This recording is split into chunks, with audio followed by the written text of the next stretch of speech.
Hey, what's up guys? It's Christian with the Interactive Immersive HQ. I got a tutorial today where we're going to go step by step through the PBR material and build what you see here. So let's get started. So first off, we want to find ourselves in a fresh TouchDesigner project. Drop down a sphere SOP. Connect that to a geometry comp. Throw it on a camera. Put down a render top. And then put down a PBR material. And right off the bat, you're not going to find that anything is lit, and that's because we need to add some lights into our scene. And we can go ahead and we could put down a light, but I'm going to do an environment light instead. And then I've put down an HDR material right here, and I'm just going to drag and drop that into our environment light. And we can already see that our sphere is getting lit. And just for the sake of ease, I'm going to have something right there. And then we're off to the races. This is going to be our tried and true rendering setup. And for PBR material, so whether you're in Unreal, Unity, or Cinema 4D, you're going to find some configuration sliders and different parameters that we can change for a PBR material. So first off, we're going to get our base color. In any other software, you can usually find this will either be known as an albedo or a diffuse map. Our specular here, or specular or glossiness, our metallic, our roughness, and then we have our ambient inclusion as well. I'm going to go ahead and zero all of these out, and you can see that we already can see some differences in our sphere. And base color is pretty self-explanatory. If I want to change this to red in different colors, I can go ahead and do that. But our specular and our metallic and our roughness are all going to kind of interact with each other, and are going to be the main things that are going to give us the most significant different looks for our material. And roughness is a measurement of how faceted or micro-faceted the surface is. If it's 0 on the roughness, that means the material, the texture is going to be completely smooth. And how PBRs model light interacting with a surface is that if the texture is completely smooth, then the light is going to come in and bounce off of it and perfectly reflect the exterior environment. And you can see that we have our HDR image right over here, and we're getting different reflections on the material itself. So we can see kind of the windows that are coming in and reflecting off the surface. And if I go ahead and bring this up, now we're getting 0 reflections because the roughness is making it so that the light is now going to bounce off in all these different directions and kind of muddy that reflection of the exterior environment. Now if I go and change and make the base color white again, drop down roughness, and then shoot up metallic, what we'll find is we're going to get almost a polished metal look where it's perfectly mirroring the outside environment. It's perfectly mirroring our HDR top. And the reason for that is metallic is a measurement of how conductive the material is. If it's 100% metallic, what that means is the light is actually going to bounce off of our material rather than be absorbed into it. And that means that it's going to have that kind of mirror sheen on top of it.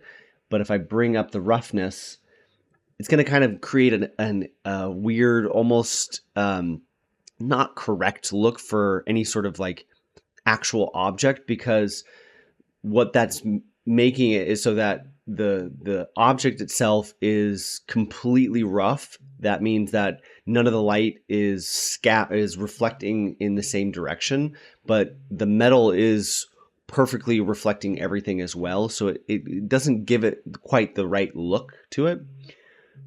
So if I bring it back down to kind of like a 0.5 roughness, we'll see that the image that's reflecting off our material is muddy. It's blurred, and that's because the metal is reflecting everything, but the roughness is creating that micro facets in the reflection of it. So it's almost like we ran sandpaper over a mirror or some sort of metal. And then specular is a little bit harder to narrow down and zone in, but if I bring this up and maybe bring down the metallic, we can see that there's a little bit of differences. It's very, very subtle, but specular is also just a measurement of how well light reflects on the surface itself. So if I bring down, and we have a 0 metallic, but it's kind of like a 0.35 on the roughness. If we bring up the specular, it's making it so that the light that's shading our object is kind of it's dispersing a little bit more. And so right off the bat, we can kind of see how these three different sliders are creating different looks for us in terms of creating a realistic material that we can put in TouchDesigner. And finally, there's also this emission tab right here. It's pretty self-explanatory. It just means how much light is emitting off of a material. When objects in the real world get hot, they will emit light. You know, a light bulb obviously emits light, but different like neon signs and things like that will emit different colors. And if we crank this up in the value, it pretty much nullifies all the shading that we have in our scene. It doesn't even, it looks like just a flat circle now. And if we want to go ahead and apply a bloom onto it, then we're going to get a pretty easy emission from the sphere that we have. It looks like it's a sort of a glowing orb, but if we crank this back down, now we kind of, and we also go ahead and take down our roughness, and it kind of looks like maybe even like sort of a glowing, shiny metal. Beware when you're using the bloom top, it's going to actually just act on every single thing, depending on your your parameters, whether it's going to be white, and all the white in your scene is also just going to bloom as a byproduct of it. So really, this is all fine and good. I mean, we have some sliders that we can control, these basic parameters, but really we want to use PBR materials in conjunction with maps. And what that means is we can take any sort of top and we can drag that into our PBR material, and we can use that to control the levels of our base color, our specular, our metallic. So if I apply this, we can already see that the color that is applied to our object has changed, and I can go ahead and copy and paste this, and I can apply that to our metallic and our roughness as well. And we can see that we're getting little pieces of reflection mixed in with our points of roughness as well. And how that works is these texture maps are themselves, if we pixel peek, we're going from values of 0 to 1, and pixels that are fully 0 are going to be, if they're on our metallic map, they're going to be 0 metallic and then 1 for in 100% metallic. And we can very easily go ahead and, if I take this out now, we can create kind of sort of rusted materials. If we're going to have a metal, we go ahead and crank up our harmonics here on both these guys. Then it sort of looks like we have some metal here where there's this kind of polished metal that we can see our environment map coming through, but then these white parts that either could be rust or kind of chipped paint, and it creates some dynamism. It doesn't make it so that our object is fully uniform and in the way in which it's shaded and the way in which it's textured. It creates an amount of realism to our object over here.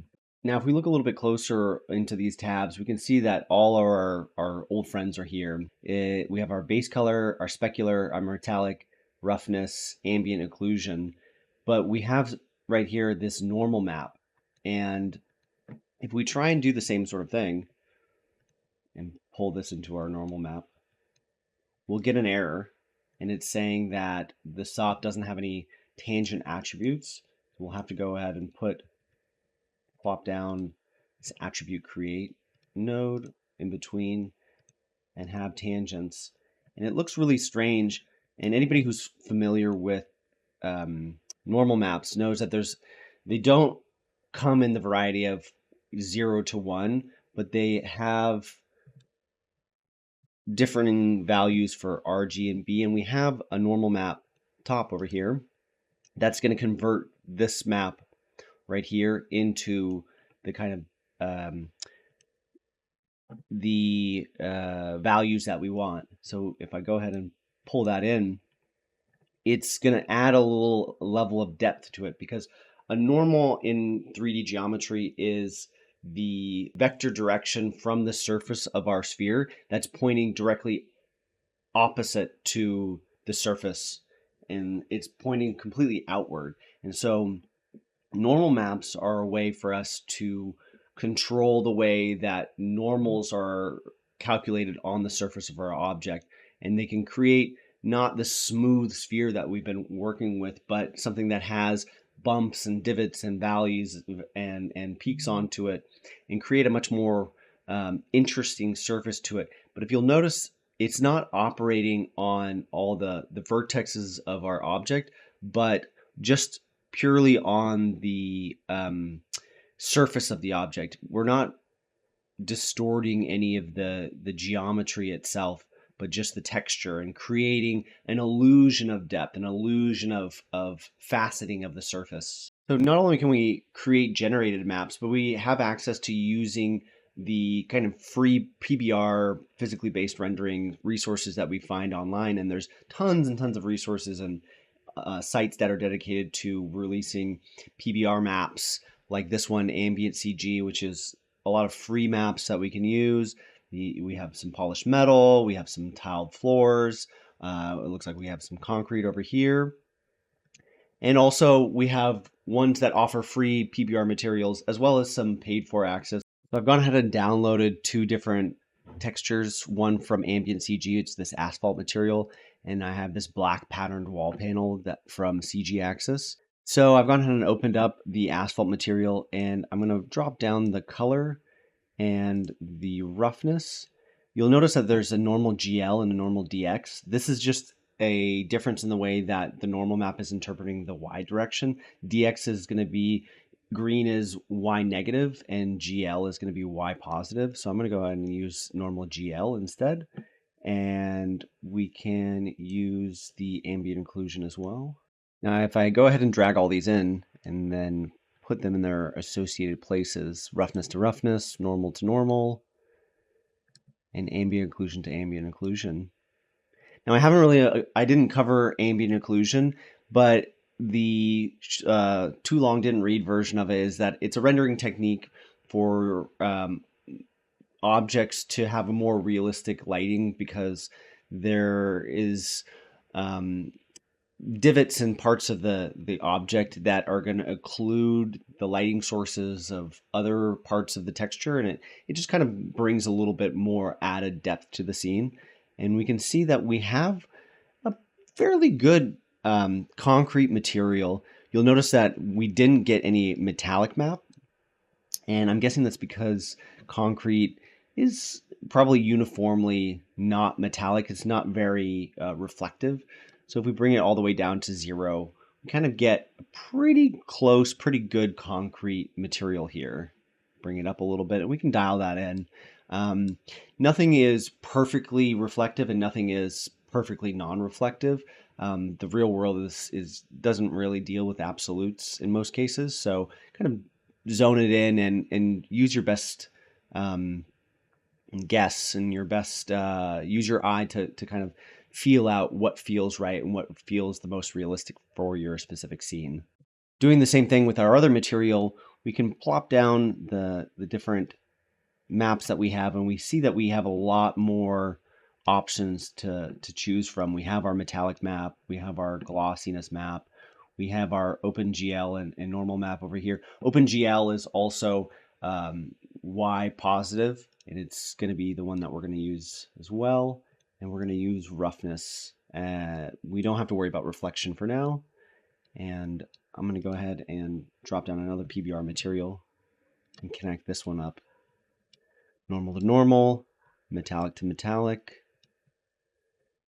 glossiness to specular, ambient occlusion to ambient occlusion, diffuse to our color map, and roughness to roughness. And I can pull that in. And we can see we have the facets operating here, and we're getting some shading. The highlights are kind of blowing out a little bit, but we're getting that illusion of the normal map, the illusion that the light is coming in and creating those kinds of divots that the material is giving us. So we can get really far with our materials using different pre-made PBR materials we found online. We'll apply our roughness maps, our metallic maps, our color maps, and get something that's really interesting. But upgrading and taking our materials to that next level is going to be something that we're going to have to make some aesthetic choices and learn some key points from photography. One of which is a lighting method called 3-point lighting that's super common in 3D rendering. It's essentially we're going to have a backlight, also called a rim light, that's going to be tracing the outline of our object. A key light, which is going to be the strongest light in our scene that's primarily lighting our subject, and then a fill light that's just kind of filling in a little bit of shadows and making it so that we're not getting just pure blacks in our object. So in our scene right here, we can see that the environmental light is already kind of giving that backlight. It's tracing the surface of our object and filling in things. And so we can add to it and plop down a regular light, and this is going to be our key. And I'm going to click the viewer active and drag our light into position where the backlight's coming from this direction over here on this quadrant, and I'm going to be pointing at it on the left side of the camera, just like in our diagram, and up the strength of our light a little bit. I want to go ahead and dim down our environment light so that we're getting a nice tracing, but mostly our key light is filling in the scene. And then finally, we want to just take our key, copy and paste it, and we're going to name this the fill light. And then active it and just drag it to the other side so it's on the right side of the camera, and drop down our strength for the light. And we can see that it's already kind of popping our image, or popping the object. We can see some nice depth to the shading. We can see the concrete material kind of popping a little bit more. And another way we can take our scene a little further is drop down the object just a little bit, and then I'm going to add a ramp node to create a background, and I'm going to choose operation over and then swap our order so that the object is in front of the ramp, and then switch the type to circular. Extend left is hold and extend right is hold. And then we have our black here, and I'm gonna invert this a little bit, make it so that it fades to black on the background. So we can see that the ramp is kind of focusing our eye into the middle of our scene, making it so that our object kind of pops a little bit more. I'm going to add the period a little bit because there was a little bit of banding on the side. We can add dither as well. And then we can take this one more step and add another ramp. You can probably do this in a single one, but I like to separate them. I'm going to add a vignetting. So another circular, also do hold and hold.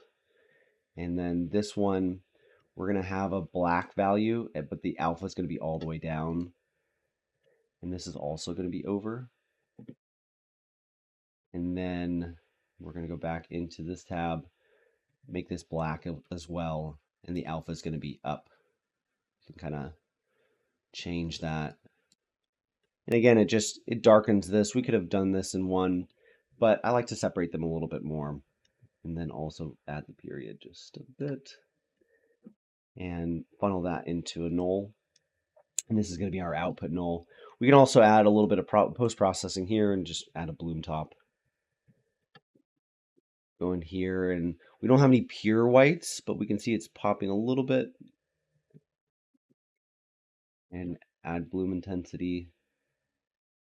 And bring this one down here. And it just creates that level of realism. And you know, TouchDesigner isn't really geared to be as good of a renderer as, say, Unreal Engine or Cinema 4D, which is like they're strictly dedicated to doing this. But to getting some pretty good PBR materials, we can take a lot and do some good prototyping and use the renderer to the best of its abilities. Hey folks, thanks for watching. If you like our YouTube content, I highly recommend you check out the Interactive and Immersive HQ Pro. The HQ Pro is the only comprehensive educational resource and community for immersive design, TouchDesigner, and creative tech pros. In the HQ Pro trainings, we cover almost any topic you can think of, and we go way more in depth than we do in our YouTube tutorials. We have a private group where Matthew Reagan, myself, and our other industry veteran and pioneer teachers answer your questions every single day. If that sounds cool, click the link in the description to learn more. And if you enjoyed this video, hit that like button and don't forget to subscribe for more free TouchDesigner and immersive content.